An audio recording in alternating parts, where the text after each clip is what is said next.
Devine qui vient avec son top 2024 en mai 2025. Et la raison ? Non, ce n'était pas parce que c'était extrêmement dur de choisir parmi tous les navets qu'on a eu cette année. Non, ce n'était pas parce que le rap français se casse de plus en plus la gueule en traversant des années toutes plus soporifiques les unes que les autres. Non, la réelle raison c'est uniquement parce que les Pacers vont gagner cette année, que la fraude SGA ne pourra rien y faire et que tout ça m'a fortement déconcentré pendant plusieurs mois. Je vais pas déblatérer énormément puisque je suis assez en retard comme ça, mais le rap français en 2024 se reconstruit peu à peu du néant abyssal traversé en 2023. Il y a quand même eu des dommages collatéraux avec la sortie de beaucoup trop de projets ratés, mais parmi toutes ces déceptions, il y avait les dernières bouffées d'oxygène qui nous a sauvés d'une noyade imminente causée par le naufrage d'un rap français ininspiré. Alors respirons d'un bon coup et commençons sans plus tarder le top 10 des meilleurs albums de 2024.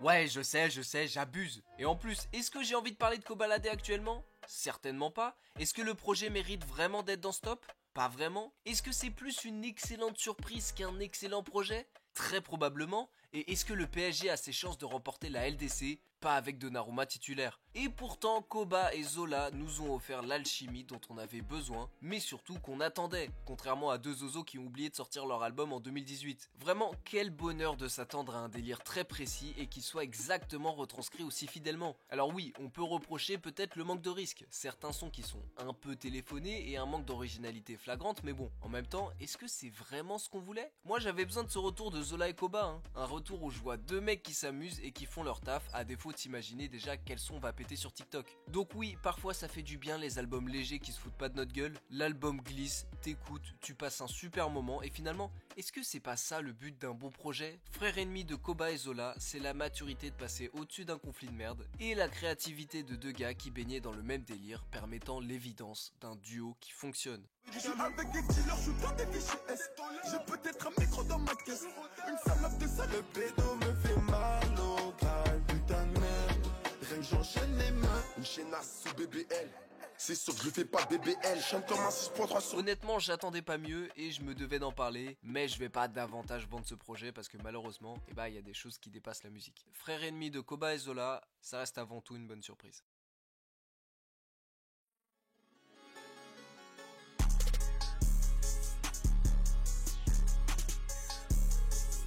Alors, j'ai envie de développer avec vous une théorie et Participe de Kikade en sera ma pierre angulaire. Depuis quelques années, les enfants de rappeurs, ça existe plus tellement. On retrouve plus vraiment d'héritage de certains grands rappeurs français. Par exemple, on n'en voit plus des jeunes qui s'inspirent de Nekfeu, sauf à de malheureuses exceptions. Et là, les rookies se tournent beaucoup plus vers la scène américaine, comme ça se faisait des années auparavant. Et ma théorie, c'est que plus il y a un manque qui se crée dans une partie de la scène, plus la frustration va engranger l'envie de combler ce manque. Ce manque, il peut être dû par l'absence d'une figure française reprenant les codes d'un rappeur américain ou tout simplement l'absence de ce dernier. Et là vous vous demandez mais où est-ce que tu veux en venir ? Un rappeur avec pas beaucoup de représentation française actuellement qui est disparu du game depuis quelques années, il y en a un qui vient tout de suite en tête. Young Thug. Alors je cherche pas à prouver quoi que ce soit par relation de causalité A plus B ou je sais pas quoi, je dis juste que depuis que Young Thug est en prison, même s'il est sorti récemment, il y a un élan de craving qui a enfanté des dizaines et des dizaines de rappeurs français qui reprennent tout son style. Et Kikade, ça en fait clairement partie. J'ai compris pour mettre de l'ordre, c'est pas tard fallait les désarmer. C'est eux qui donnaient des ordres.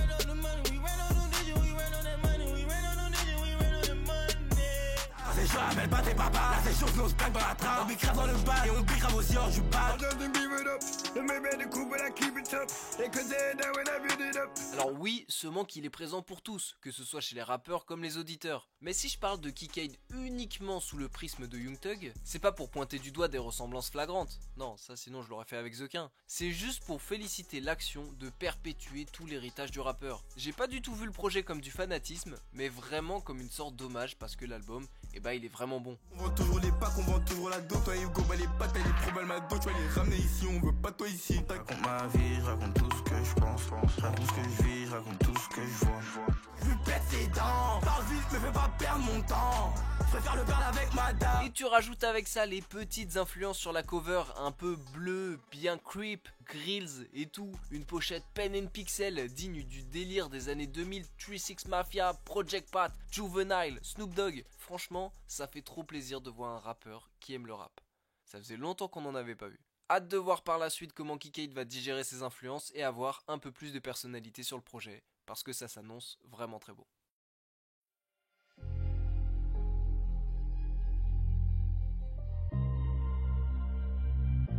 Vous savez, je me promenais tranquillement à la Fnac, comme à mes habitudes, pour me rendre au rayon CD. Je faisais mes recherches dans la section rap US, et sur qui je tombe? Green Montana. Et de là émergea tout de suite deux réflexions. Quelle incompétence de la part du personnel de la Fnac de Villebon, mais surtout la cover, le blaze, le titre, la DA. Quelle attitude ricaine de la part de Green. C'est là que je me suis rendu compte à quel point il avait une image tellement peaufinée dans le rap. Chacun de ses albums sont de très bon goût, c'est à se demander pourquoi c'est SDM qui est à la tête du 9 de I et pas Green Montana. Alors je viens pas dire que SDM ne mérite pas, hein, et ça malgré la reprise de Sheriff Aluna. Je dis juste qu'il est bizarre que quelqu'un aussi établi que Green n'a pas un statut majeur dans le game français, surtout quand ton délire est tout à fait cohérent au marché américain. Et son album Sodade c'est qu'une preuve de plus, hein. La cover c'est check, les hits c'est check, les feats c'est check, en gros il nous sort une fois de plus l'un des albums les plus solides de l'année. Pas d'idée, ça dans la tête.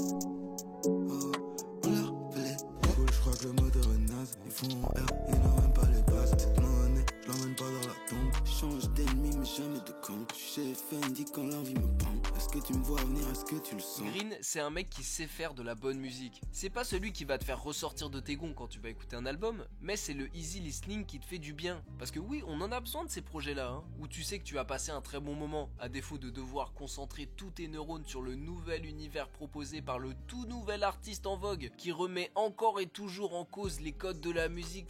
Oh là là, c'est bon. On a besoin des mecs comme Green qui a pas besoin de trouver une nouvelle recette pour plaire. Soda, d'une fois de plus, c'est l'efficacité, la légèreté, le droit au but. C'est l'album que tu lances quand tu veux passer un bon moment à n'importe quelle heure de la journée. Et c'est vraiment à ça qu'on reconnaît ceux qui savent faire de la bonne musique. C'est ceux qui arrivent à exceller dans la simplicité et qui ne cachent pas des lacunes derrière des tentatives d'expérimentation. Parce que oui, s'il y a bien une conclusion à tirer de tout ça, avant de vouloir nous faire les éclaireurs dans le rap, essayez de sortir des bons morceaux simples comme Green. Et là on pourra discuter.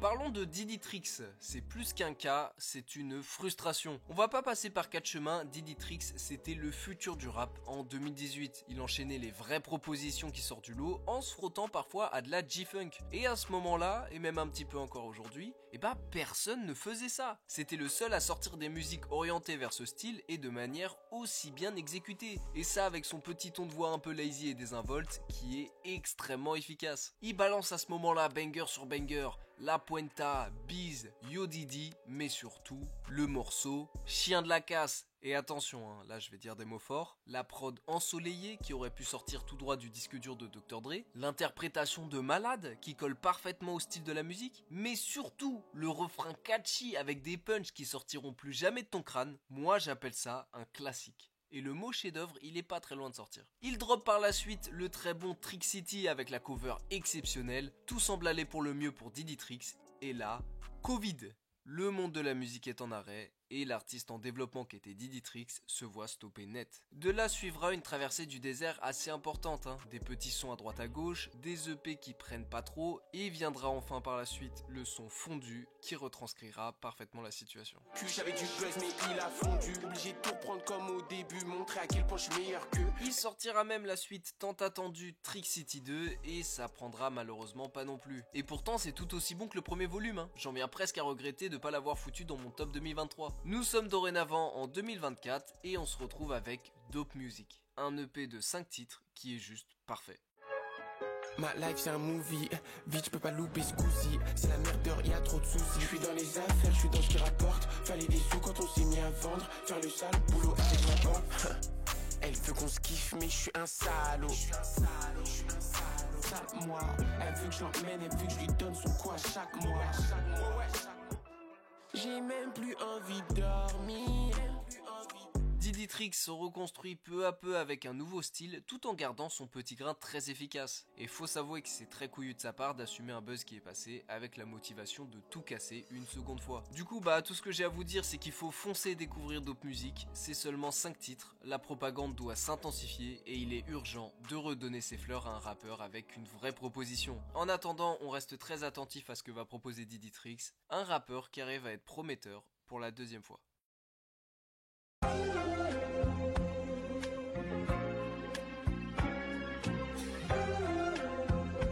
Depuis son big rebranding, Jack Furax aka Jungle Jack enchaîne les bons projets. Enfin en gros depuis son retour en 2021, il a sorti Jungle des Illusions qui était vraiment très bon pour ensuite nous donner cette année le second volume. Et franchement, quel retour! Sortir de 10 ans de galère qui paye pas à finir sur un excellent projet avec un casting allant de Myro à Alpha One, non franchement c'est fort. La théorie fonctionne une fois de plus, qualité en guise de promo. Pourtant ce que propose Jungle Jack de base, c'est pas le type de rap que j'aime à mes habitudes. Parfois je trouve qu'il se perd un peu dans ses textes beaucoup trop complexes pour faire 2-3 rimes balourdes. Je veux dire que, si tu prends ça par exemple, le reptilien et l'hippocampe, dans la feuille le stylo se plante, crame des kilos d'herbe comme si j'étais au stylo plan. Elle est instable comme une table à 3 pieds, elle sort un cachet d'un boîtier, elle veut qu'on en prenne chacun une moitié. Ouais, je sais reconnaître un homme qui a un dictionnaire de rimes sur sa table de chevet. Mais pourtant, tout le taf créé dans l'ambiance de ces sons avec 2-3 bruitages de jungle par-ci et quelques extraits de dialogue de film par-là, ça m'a vite fait oublier cette écriture un peu balourde. Mais je dois vous avouer que ça c'est pour une raison très simple. Les schémas de rimes complexes, le travail d'ambiance sur son univers, les extraits audio de films, tout ça clairement c'est du Operation Doomsday tout craché. Jungle Jack c'est littéralement notre MF Doom français. Et étant le Yankee du siècle lorsqu'il s'agit de parler de MF Doom, je peux vous dire que l'album m'a régalé. La ressemblance elle est vraiment frappante. C'est ici que vit l'animal le plus rare du monde. Cet être exceptionnel.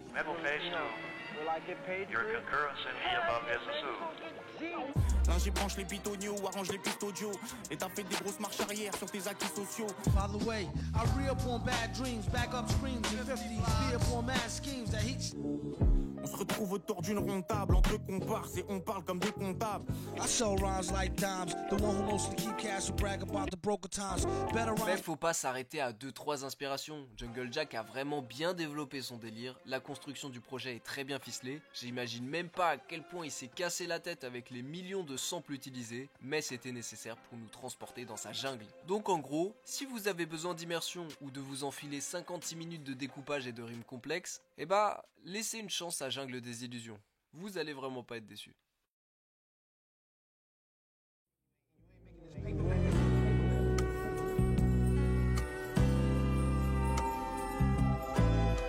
Cette année, il était impossible de passer à côté de Untrill, et c'est pas volé. Il était marquant pour l'attitude, pour sa manière de poser, pour ses rimes bien solides, mais surtout pour ses punchs. Untrill, il a une manière d'écrire tellement subtile qu'il arrive à fournir des couplets où chaque ligne est une punchline. Et le plus impressionnant, c'est quand il parle toujours du même thème, mais sans être redondant. Parce que oui, quand t'écoutes Untrill, tu comprends bien qu'il aime beaucoup le pognon. Ce mec a un amour viscéral pour l'oseille et c'est ça qui est beau. Je sais que l'amour c'est quelque chose de très inspirant, mais je pensais pas que c'était à ce point. Discriminé comme un rouquin, j'ai des milliers de livres mais j'ai pas de bouquins. J'ai des livres mais j'ai pas de livres. On sait quoi son train de vie, elle me dit tu sais je suis plutôt simple et toi. J'ai appris à nager dans un 5 étoiles.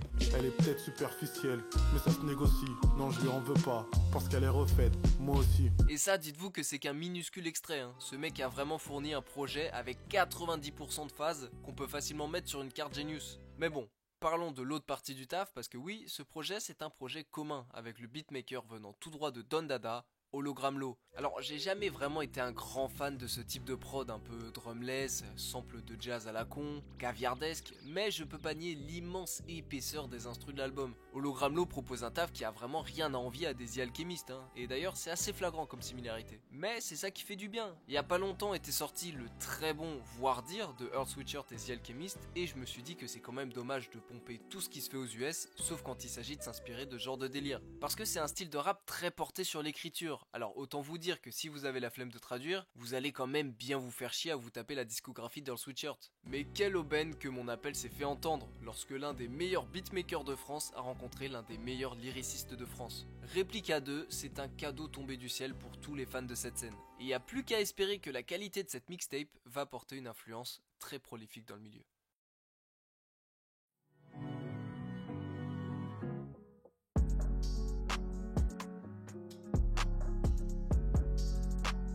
Et oui, c'est une grande histoire qui a pris fin cette année dans le rap français. Alors, je sais pas si on peut vraiment parler de spoil, mais au vu de l'aspect très cinématique, légendaire de cette saga, je préfère vous prévenir de passer au top suivant si vous l'avez pas encore écouté. Parce que oui, SCH a présenté au monde en 2018 le mystérieux personnage de Julius, issu d'un album éponyme. Et là, malheureusement, il était face à un problème. Comment je vais faire pour me débarrasser de ça? Je viens de créer une dinguerie, j'ai fait littéralement mon meilleur album. Comment je vais faire pour ne pas me faire éclipser par ma propre création? Résultat, il sortira 3 ans plus tard Julius 2, et comment vous dire qu'il est un petit peu passé du coq à l'âne.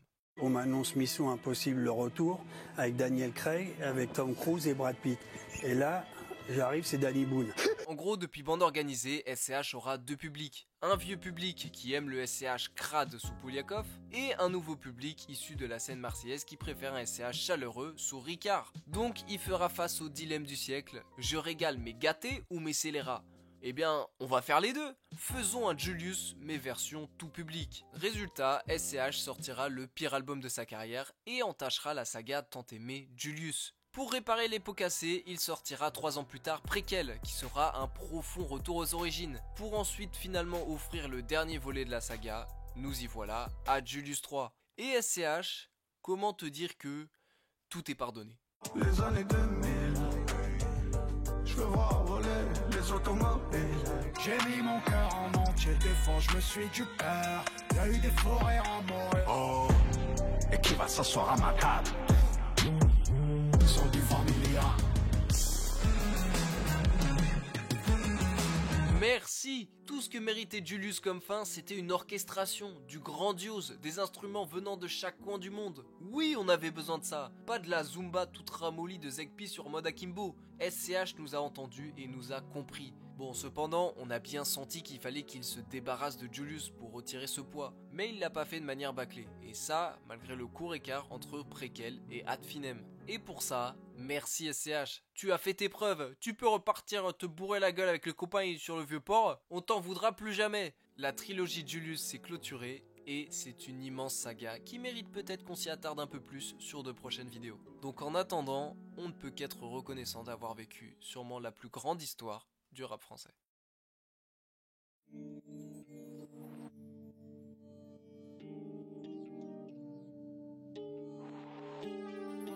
Eh back to back. Sauf que contrairement à Drake, Untrill a eu une très bonne année. Et que dire de plus qui justifierait ma préférence de Nouvelle Trappe 2 à Réplica 2? Et bah si vous connaissez mes goûts, d'un côté on a de la musique un peu caviar, douce, avec des prods luxueuses, et de l'autre on a un homme qui déglingue des prods. Moi j'ai vraiment pas besoin de plus. Tu rajoutes avec ça qu'il y a 2 fois plus de punch, et là va falloir vraiment qu'on discute sur le projet le mieux écrit de l'année. Parce que oui, c'est ça une vraie écriture. C'est pourquoi tu rappes? Moi je sais pas dessiner, donc je dessine app. Voilà, ça c'est une bonne barze. C'est pas 404 Billy qui fait le Gaulmon grossophobe en faisant une fixette sur Iseult. Bon ok, Untrill aussi il a lâché une balle perdue sur Ise, mais bon, là c'était déjà un peu plus subtil. Untrill, il a vraiment cet art de la punch qu'on retrouvait vraiment plus dans le rap depuis pas mal de temps. Hein. Ça faisait vraiment longtemps que j'avais pas eu un tel kiff à écouter les lyriques d'un rappeur à la manière d'un Lino ou d'un Caris. Vraiment là, à ce stade, j'ai juste envie de lâcher des punchs au hasard. Hein. Elle veut un mec comme son daron, mais elle veut pas que je mougoue sa vieille. Je sais que tu vois ce que je veux dire, même si t'as un strabisme. Quand elle twerk sur moi, j'envie ses ligaments, je me dis wesh la chance. Si tu me raquettes, t'es refait jusqu'à Noël, dis-toi, j'écris ça en mars. Si on était au State, j'aurais déjà pété ta chaîne, mais comme on est en France, je vais juste mougou ta chienne. On a niqué ton petit frère parce que toi t'es dur à trouver. Si je paye ta dot, je prends ta mère avec. Je prends 15 avions par an et je trie mes déchets. Je scanne des grands-mères mais je mange pas de porc. Je trie mes péchés. C'est pas que j'économise, c'est que c'est dur à tout claquer. Non mais il est trop bon. Tu rajoutes avec ça son petit adlib là, de faire la machine à billets là. Oh bon, je sais pas le faire, hein, mais lui c'est spectaculaire. Ce mec est tellement matrixé par l'argent qu'il sait le faire à l'identique. Il a même un son qui s'appelle Bip. Et le refrain, c'est le refrain de l'année.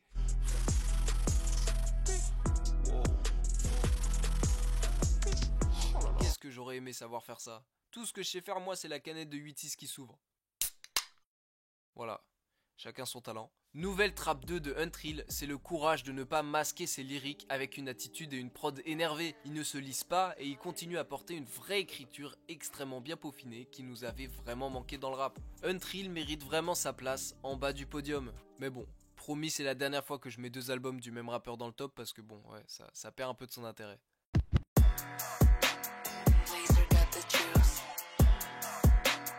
Depuis quand je tiens mes promesses, moi? Oui, la médaille d'argent, elle est pour l'immense retour de SCH avec Préquel. Et ça, malgré le fait qu'on était très mal parti au départ. Parce que je vous rappelle, après la déception monumentale causée par ces 2 derniers projets, on sent un SCH un petit peu trouillard. Un SCH qui a peur de mettre les gants et d'assumer de clôturer sa trilogie. Alors il se défile et se sent obligé d'inventer un Préquel pour fuir la responsabilité de conclure un des plus grands concepts du rap français. Il fera ça en annonçant en premier lieu Cannelloni avec un petit extrait. Ils ont sûrement dû dire que j'étais fini, avant même d'avoir connu l'homme. Vous l'entendez? Est-ce que vous l'avez entendu? L'accent tarpin marseillais qui nous fait comprendre que SCH a abandonné la vodka pour le pastis? L'accent un petit peu chantant d'un homme qui vient d'annoncer directement un feat surprise avec Joe, le Naps et toute la clique de la bande organisée? Bon, je fais le forceur, Cannelloni est pas mal. Le clip est sympatoche, mais il n'y a pas grand chose à en tirer. La hype n'est pas non plus gargantuesque. Tout ce qu'il nous reste à faire pour l'instant, c'est de patienter jusqu'au 31 mai 2024. Alors le temps passe, Préquel sort, et le monde entier s'incline avec comme seul mot à la bouche: pardon. Une clique, une taille de Jack, une suite et quelques chattes, une tour et quelques sacs. Un peu de vie à effriter, quelques chargeurs à vider. J'suis pas le droit de crever avant dimanche. Moi dans les de la haine en trop, j'ai de la peine en trop. J'suis resté là, c'est pas ça même. Crois-moi, babe. SCH nous a bien eu. Faire un préquel n'était pas une manière de fuir, mais de faire ses preuves. Vous me préférez avant l'époque de Julius? Alors je vais faire un album avant Julius. L'époque où Julius n'était que Giulio, le même homme, mais avec moins de sagesse et de maturité. 2 teintes de Julius remplacées par la jeunesse fougueuse et l'impulsivité ardente de Giulio. Il était donc plus que logique que SCH nous offre sur Préquel son personnage le plus sanguin, le plus nerveux, le plus méchant. Voilà, fini le pastis parfumé de Julius 2. Amène-nous le Giulio sous Ivanov sans plomb 98. Je me prends pas la fête, pour qui essaye. Je baisse le hitmaker, pour qu'une fois tu m'y twice. Scala, Millie, H, il faut une carrière récemment. Sur le marché noir, on fait tous 1 million. Je veux ton sang, je m'en prends du fric. Tu crois que je suis un mendiant ou quoi? Il faut savoir où je suis et je fais quoi. J'ai adoré ce retour aux sources. Alors évidemment que je vois ça comme de l'immense fanservice, mais servi sur un plat doré comme ça, je ne peux qu'accepter. Julius Préquel est pour moi meilleur que le 3 parce qu'il ne se cache pas derrière une orchestration riche. Là, il n'y a pas de jolis détails qui peut faire un peu cache-misère, on a juste un homme, une prod, un massacre. Préquel de SCH, c'est un des plus grands second souffles du rap français, et un des meilleurs albums de 2024. Mais il bat pas le meilleur, parce que dans la vie, il y a les albums qui te régalent, et les albums qui te choquent. Et c'est sans doute la raison de la place numéro 1.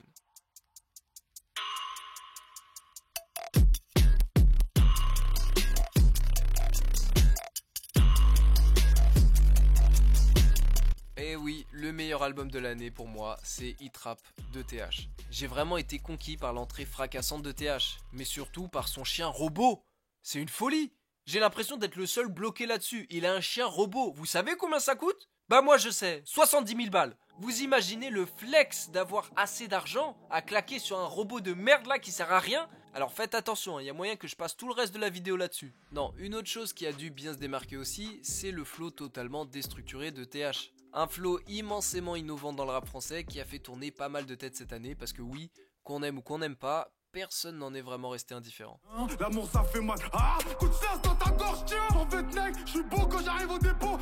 Délinquance juvénile, toutes mes gardes à vue prolongées. Ghetto français pour nous très poisson énergisant, je coupe l'absolu. On fait la fête du liberté, égalité, fraternité, à ce qui paraît, les gardiens de la paix sont pas... Un flow assez difficile à assumer, sauf quand on a la plus grande qualité de TH, le charisme. La voix, la prestance, la manière de pas toujours faire rimer ses mots de façon imprévisible, l'écriture de fou, le propos très simple mais en même temps très percutant, liberté, égalité, à ce qui paraît, Baudelaire n'aurait jamais atteint ce niveau. Personne ne pouvait sortir ce projet à part TH. Une mixtape à l'image de son flow, futuriste. Ah oui, parce que s'il y a un truc que vous savez pas, TH il est vraiment dans ce truc de machine volante, de droïde, de chien robot, d'overboard, et ça du texte jusqu'à la prod. La DA sera totalement respectée de A à Z et super bien assumée. Capuché dans le toute option, t'as reconnu Abdul Karim, j'ai que de la haine dans les yeux. Mon univers, un monde rempli de robots, les nouvelles voitures aérodynamiques, les jolies filles, la vie rapide. Salut les filles, moi c'est TH, revendeur de TH, j'suis pas fidèle aux autres. Oh elle est douce, dans 9 mois elle pousse. Et d'ailleurs, quand il nous parle pas de trucs futuristes, c'est pour nous mettre des gifles, comme par exemple sur le morceau Pilule. C'est un titre qui fait l'effet d'une douche froide, et ça surtout quand tu te prends l'album dans la gueule et qu'entre deux sombres sons, tu tombes d'un coup sur un titre profond sur l'avortement. Parce que oui, TH il est dans le futur, et ce qu'il y voit, c'est pas très positif. Est-ce que t'as vraiment envie de mettre au monde un enfant qui grandira dans tout ça? Une réflexion qui a déclenché une gamberge sur l'avenir et sur l'égoïsme de vouloir la meilleure des vies pour un enfant dans un monde qui est voué à une triste fin inévitable. Et quand tu prends tout ça, tu te rends compte qu'on a peut-être là le meilleur son de l'année. Je sais pas si je peux te mettre au monde. Je veux pas t'accoucher au milieu des bombes. Non, TH, il m'a vraiment pas laissé indifférent. Après une traversée du désert de rap français plombant, j'ai été de plus en plus lassé par ce game qui tournait en rond. Non, je vous jure, j'étais à deux doigts de laisser tomber le rap français et de me focus un peu plus sur ce qui se faisait aux États-Unis au lieu de perdre mon temps avec la crise existentielle de Damso. Mais quand j'ai écouté la mixtape, Hit-Rap m'a vraiment redonné cet espoir dans la France. Alors, je sais qu'on peut penser que j'en fais des caisses, mais concrètement, TH a littéralement rallumé un profond intérêt en moi dans le rap français. Et c'est sans doute pour cette raison que Hit-Rap est pour moi le meilleur album de l'année 2024.